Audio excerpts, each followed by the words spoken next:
Good morning, good afternoon, good evening. Tonight, we'd like to discuss the issue of, is Zimbabwe capable of self-governing? When you look at the country,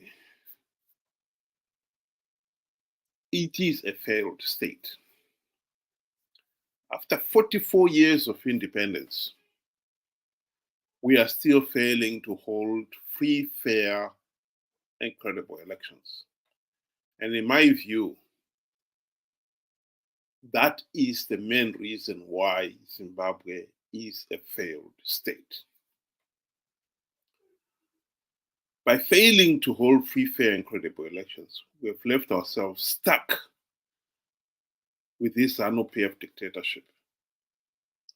And 44 years of gross mismanagement, rampant corruption, has left the country in a sorry state.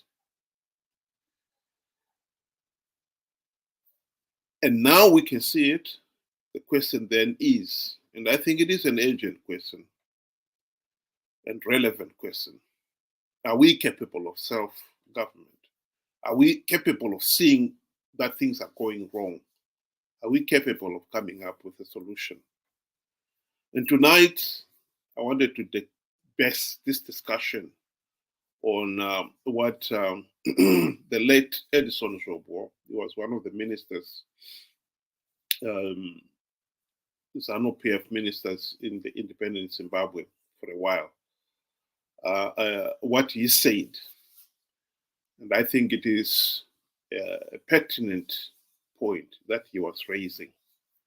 And I think that is the basis on which we would like to discuss it. I'll just show you quickly what he said.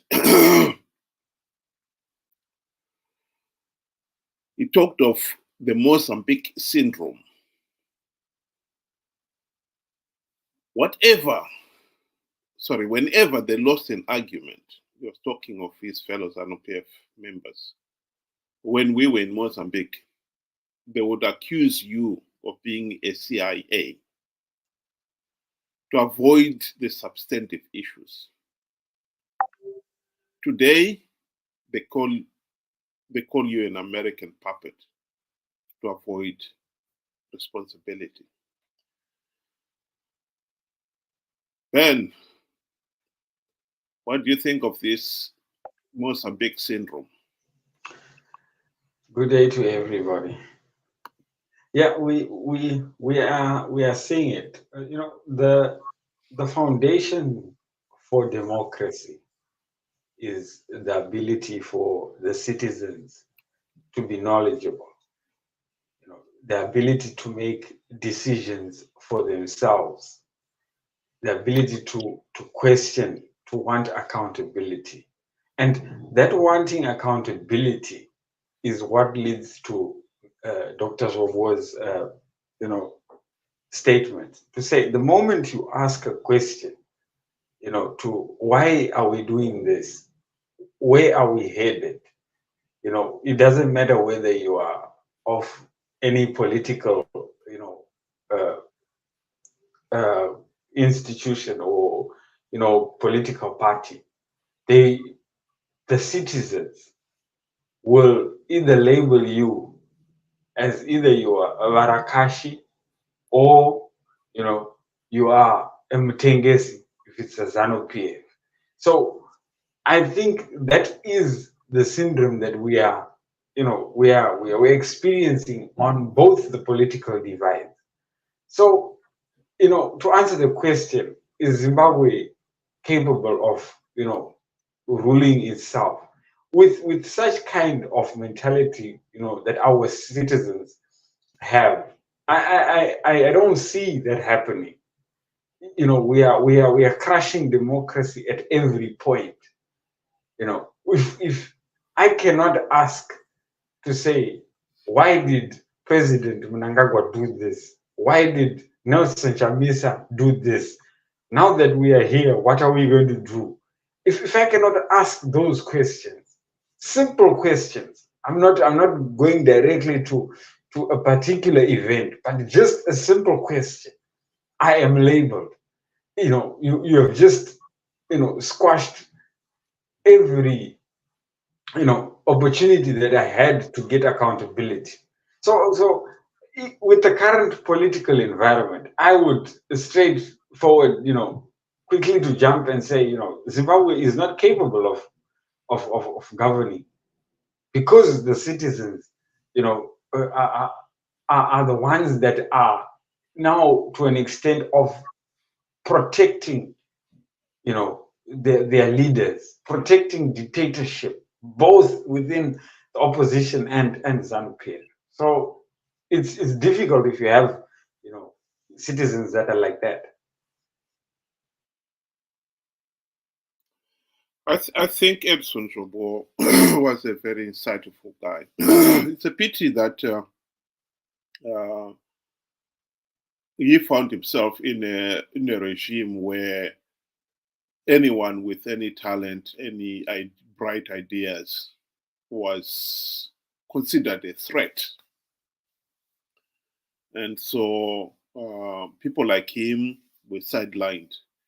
And many in ZANU-PF, and I think there were some other bright individuals in the cabinet of Mugabe, but they had to tone down because Mugabe was such a control freak that he did not want. He saw anyone else raising an issue as a threat. But I think in this particular subject, Edson Jobo got it right. This Mozambique syndrome, where if you do not have answers to substantive issues, you use the quick route of blaming somebody or calling them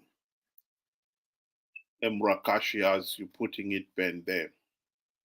Or in this case here, a puppet of the West, as ZANU-PF would have it.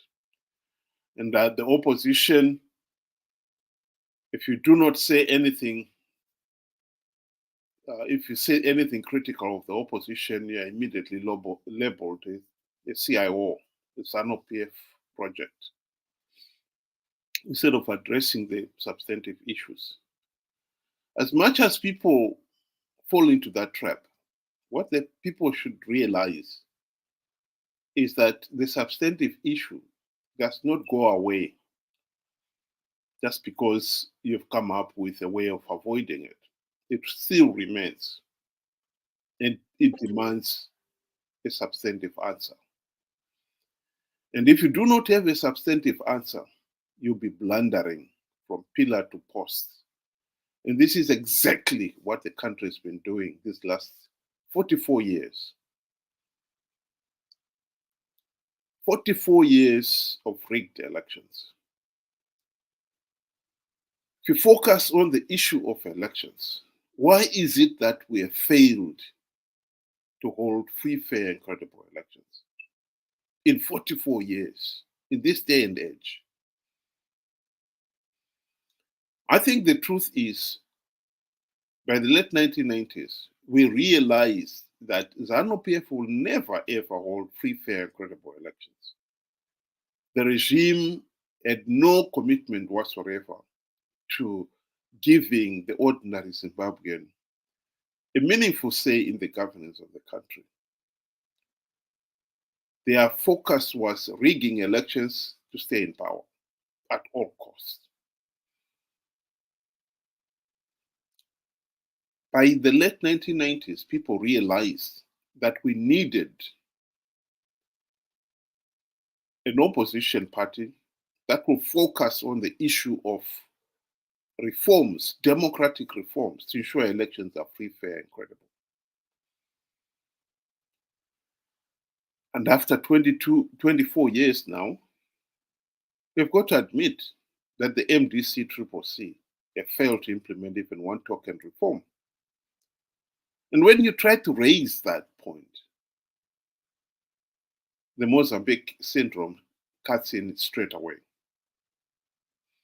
The opposition will blame you of, oh, you're focusing on the opposition, you should be blaming ZANU-PF. No. ZANU-PF, we have agreed in the late 1990s that ZANU-PF will never implement reforms, will never reform itself out of office. So the focus should be on who is going to do it. And in this particular case, for the last 24 years, the people have been risking everything to vote MDC CCC to implement those reforms. So this issue of this Mozambique syndrome, I think Edson Shobwe did right. I don't think we can ever achieve meaningful self-government until we address this fundamental weakness, this Mozambique syndrome, as Edson Shobwe called it. Yes, you're right. I mean, a lot of people accuse us of, bashing in the opposition at every point. But I mean, we cannot continue talking about ZANU-PF. We have identified the problem. The problem, the main problem is ZANU-PF and its dictatorship. We have identified. I think we have all agreed that this is the main problem. This is why we are gathered, on even this platform to discuss that problem, right? We're actually done discussing. Now we want to look for solutions. But then you find out that the problem is now, we are all oppositions, right? We bring up ideas, but those ideas, because they do not go, with the grand plan of either Chamisa or any other opposition, it becomes, like as if you are insulting people. They will stifle it no matter what, because the executive has not yet spoken in that particular direction. We keep saying, don't participate in rigged elections. Reasons, we state the reasons. Facts are there. History serves right. We've been through this. But the fact that, the opposition, particularly Nelson Chamisa, says that, let's go for it. We are going to win big. I got plans. I got strategies in place. And this time around, we will never be beaten. It's no longer about parliamentary seats.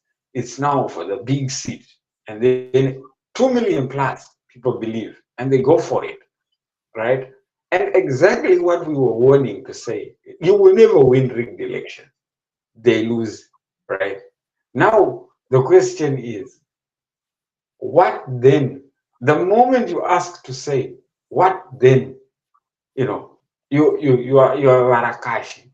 How then did I turn from Varakashi, into Varakashi? When I'm just simply asking, to say, you knew, everybody, in the back of everybody's mind, they knew that ZANU-PF would rig these elections, come what may. And winning was impossible. History, facts, everything, evidence is there to prove that it is impossible to win rigged election. How then, because I've asked to say, okay, we told you, now you got us into this mess, then what? I am a bad person. So unless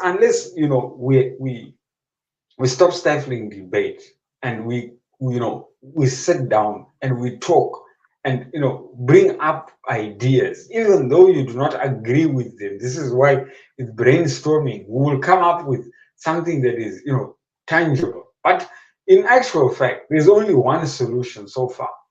That is to implement the reforms. Even SADC is on record stating the same.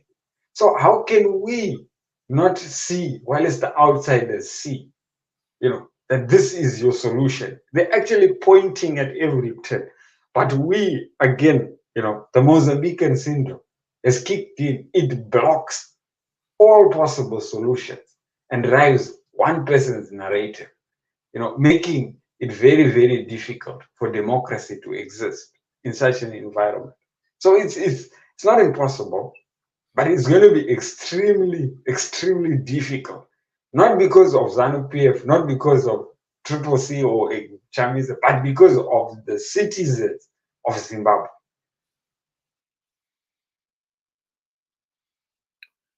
Well, I would say, put it slightly differently. This Mozambique syndrome is a weakness which ZANU PF leadership have actively cultivated, and they're benefiting from it. They don't want to address the substantive issues. And so they always uh, blame you or blame somebody for something else and to avoid the substantive issues. One of their favorite, of course, ZANU PF, is finding scapegoats for their own failures. But the important thing about that statement from Edson Sobo, what he's saying basically there is you can temporarily get temporary relief with this Mozambique syndrome. You have avoided the substantive issue. The truth of the matter is the substantive issue will not go away. And the consequences of your ignoring it are that you'll pay dearly for it. We have avoided the issue of our failure to hold free, fair, and credible elections. And now, 44 years and I'm counting of rigged elections is what has landed us into this economic and political mess. The other issues, the economic issues, will never be addressed until we address this political issue. For instance, there's no point in talking of how are we going to end corruption. As long as ZANU PF is in power, we are not going to end corruption. Because ZANU PF leaders themselves are the godfathers of corruption. And as long as they are the ones in power, we are not going to address it. So the important focus should be focusing on the issue of making sure we've got free, fair, and credible elections. And in this particular case, I would say the chances of holding free, fair, and credible elections in 2028, which is the next round of elections, is slim, next to nothing. Particularly as long as ZANU PF is confident that we're going to participate in those elections without reforms. ZANU PF itself will never implement reforms. That is something that the nation came to the conclusion in the late 1990s. And so there's no point in revisiting that point.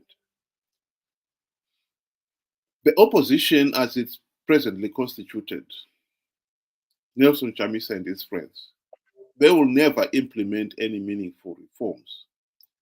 They lost their chance to implement reforms in the GNU of 2008 to 2013. So you can forget it. They are not going to do so now. What Nelson Chamisa is keen to do is to convince the people that he and his friends can win rigged elections. And therefore then entice them to participate in flawed elections.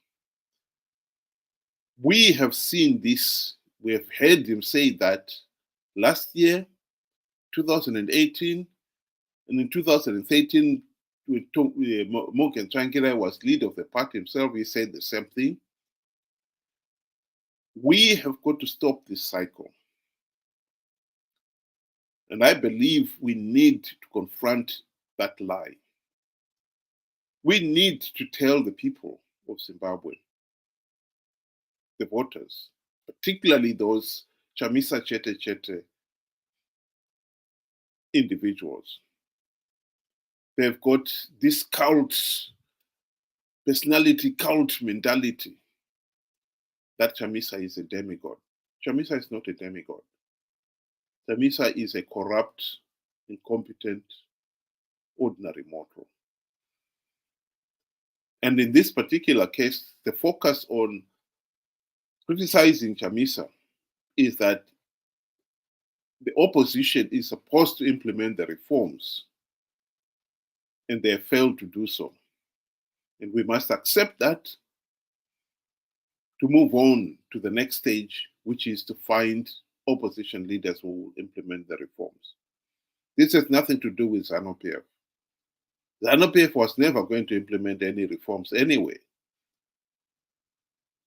So if we want to break this cycle of rigged elections and prove that we are capable of self-government, we have got to break this Mozambique syndrome of failing to address the substantive issues and always finding something else to blame it on. That, to me, is the way forward. There is no secret in good governance. I think Edwin had his finger on the right issue there. That we're always avoiding the substantive issues by finding some other excuse of dismissing what the other person is saying, or stifling debate using those methods. But after 44 years of rigged elections, we really need to pull up our socks and get out of this mess. Thank you very much. And Ben, I don't know whether you want to give your closing remarks there. Yes. So, it all comes down to the citizens, I guess. We get the rulers that we deserve. If we continue stifling debate at every point, we're letting our leaders get away, without our accountability, then it becomes a problem. I just wanted to mention there was an article where Chamisa came out and he was saying a new dawn is coming and happy new month. Then that was it. I mean, look, we were taken through a process that we knew was flawed, that was illegal, that was, Sadak best described it as, there was no credibility whatsoever. And then after we have been taken through that, individuals ask, what then? People need this. 2 million of us. We cannot all just agree to say, okay, it's fine. Some have the position to say, it's fine, we'll wait until he comes through. Some want to know the answer to say, okay, now that we have done this, what is the way forward? You cannot then label those as Varakash. That is unfair. How do you differentiate yourself now from ZANU-PF that call whoever, that goes against them a puppet of the West? Batenges, Mandu. How then do you differentiate, between the two groups when the opposition is supposed to be different? If you're an opposition member, you're supposed to be democratic. It is their democratic right to want answers from Chamisa to say, look, you promised us that this time you were going to make it.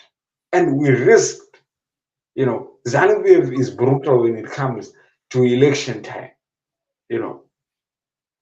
They risked. So they demand answers, which they deserve. So I think for the citizens to now come back and defend and say everybody that asked a question on, about, leadership is a Varakash. I think that is a ZANU-PF mentality, and there is no different. So the only way, and I still say, the only way we can achieve democracy is by first attaining the prerequisite. And the prerequisites, one of them is a knowledgeable, citizen, ability for us to question, which we are doing.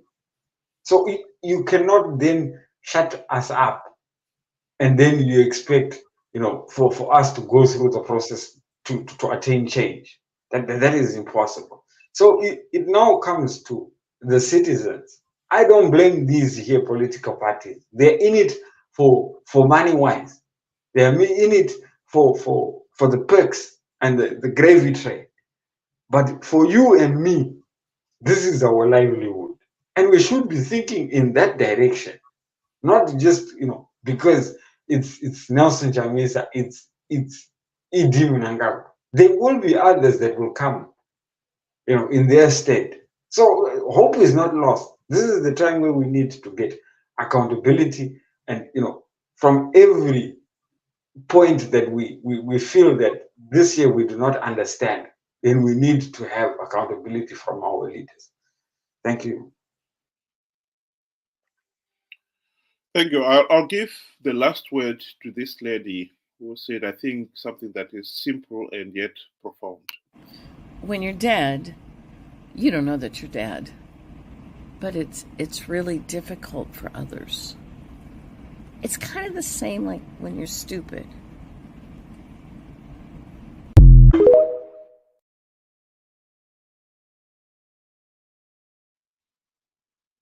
I think this Mozambique syndrome is actually a sign of stupidity. And I think for a nation to carry on the way we have carried on, using this Mozambique syndrome as an escape to avoid substantive issues for all these years is unforgivable. We really need to stop this madness. Thank you very much for joining us tonight. And thank you very much, Ben, for your contribution. Pleasure. Good night to everybody.